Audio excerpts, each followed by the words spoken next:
2 பேரும் சேர்ந்துதான் இது நடந்திருக்கு.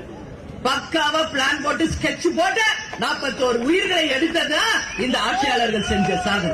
என்ன ஆயிடுச்சு உங்களுக்கு? வர அவர் பேசுறதே 10 நிமிஷம் தான். என்ன 4 மணி நேரமா நம்மள மாதிரி பேசுறாரு. வந்தா என்ன பேசிட்டு போட்டுமே, போட்டு மக்களை நெரிக்க, ஆம்புலன்ஸ் கூட லைட் ஆஃப் பண்ண, செருப்பு அடிக்க, கல் அடிக்கிறது, எத்தனை பிரச்சனையை கிளப்புறீங்க. யார் பண்ணது? 10 ரூபாய் ஒருத்தர் இருக்காருங்க. இத்தனை பிரச்சனைக்கு காரணம் மிஸ்டர் 10 ரூபாய். 10 ரூபாய் செஞ்சதுதான் இவ்வளவு.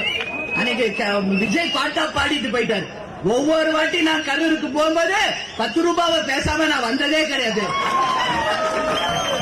என்ன அப்படி என்ன உங்களுக்கு வெறி? இந்த கரூருக்கு என்ன நீங்க ராஜாவா? நீ ஜெயிலுக்கு போனீங்களே, அப்படியே நாடகம் நடிச்சுட்டு வேன்ல படுத்துக்கிட்டு பேண்ட் எல்லாம் யூரின் போயிட்டு போனாரா இல்லையா? அப்புறம் இன்னைக்கு பத்தி எங்க வந்துச்சு வீரப்பு? இதெல்லாம் ஆட்சியில இருக்கிற மமதையில ஆடுறது. ஆடாதடா மனிதா, ரொம்ப ஆட்டப்பட்ட அடங்கிடுவ மனிதா என்பதை நிச்சயம் மக்கள் உங்களுக்கு உணர்த்துவார்.